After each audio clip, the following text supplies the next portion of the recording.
على سلامتكم، مرحبا بكم. ان شاء الله تكونوا كامل بخير. ان شاء الله يلقاكم لا فيديو تاع اليوم في احسن حال والاحوال. قبل ما نبداو يا البنات ويا الحباب نصلوا على النبي. اللهم صل وسلم وبارك على سيدنا محمد عليه افضل الصلاة والسلام. نبداو على بركة الله. في الوصفة نسحقوا زوج ربط تاع نعناع يكون مغسول ومقطع، وعندي البصل، عندي زوج ريسان تاع الثوم مع ربطة معدنوس، كيلو حميصة وكيلو فول مدشش. نشمخوهم نهار من قبل ونبداو نوجدوا الوصفة تاعنا على بركة الله. هنايا البنات حكمت كونتيتي تاع الفول وشوية حميصة وشوية معدنوس وشوية نعناع وسنينات توم، ومن بعد نحكم الأشواق تاعي ونرحي كامل المكونات حتى كي نكمل كمية الفول والحميصة وهذاك النعناع مع المعدنوس والثوم، ونوري لكم كيفاش ندير له مع الاخر.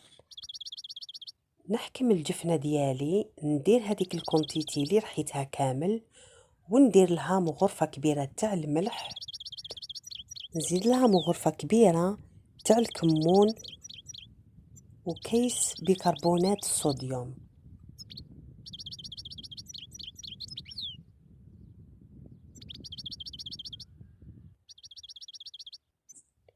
نخلط كامل المكونات حتى كي تتجانس هادوك لي زيبيس اللي درتهم وكيس تاع البيكربونات.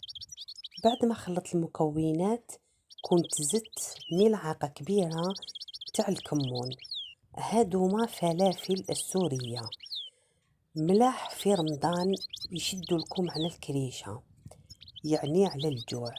هذه هي الكونتيتي اللي دارتها لي، كيلو حميصة وكيلو فول وخليط بين بصل الأخضر وهذاك اليابس. هاد الفلافل يا البنات قبل ما تطيبوهم لازم يقعدوا ساعة ولا ساعتين باش تتفاعل هذيك البيكربونات الصوديوم.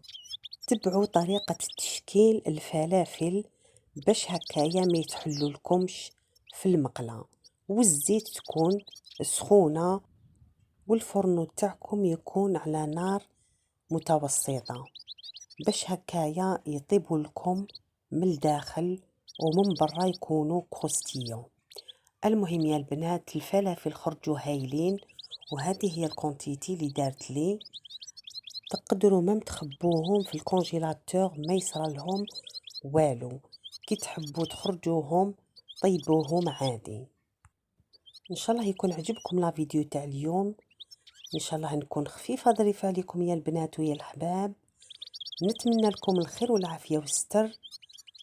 استودعكم الله، سلام.